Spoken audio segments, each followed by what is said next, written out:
Former President Trump's 4 criminal trials have dominated headlines since April, when he became the first president to be indicted. But behind the scenes, a handful of state attorneys general are still investigating whether additional charges could be brought for their efforts to keep him in power after he lost the 2020 election.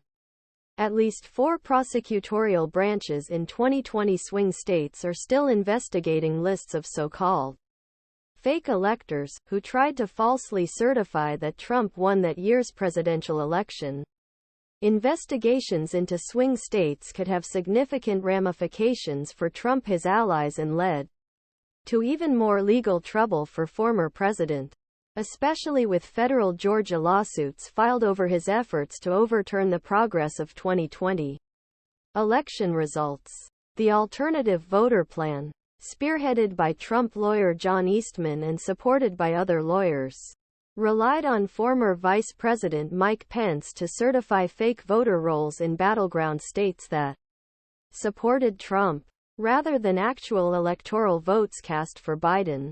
Pence refused to go along with plan on Jan. 6, 2021, day of election certification. Writing in a letter, the oath support defend Constitution prevents me from claiming unilateral authority determine which electoral votes should be cast, counted, and which should not be counted. Later that day, a pro-Trump mob stormed Capitol protest election results. Pence's refusal overturned them.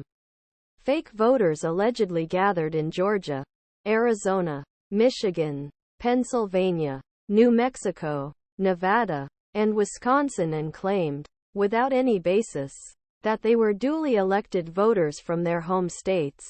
In Georgia, 3 of the state's 16 ulent voters were indicted along with Trump and his allies in Fulton County. District Attorney Fani Willis sweeping racketeering case.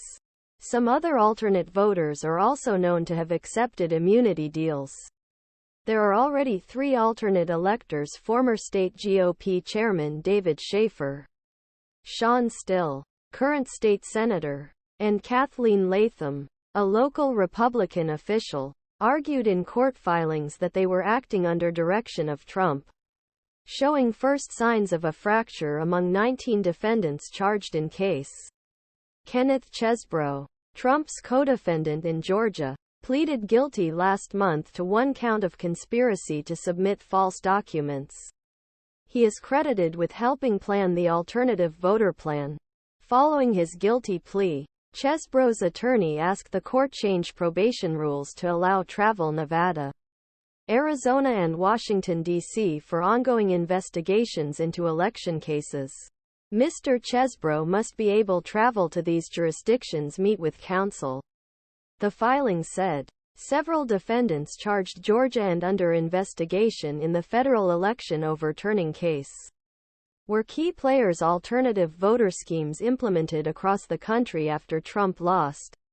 Investigations of other states may be supported by evidence that emerges in court filings, criminal complaints, or at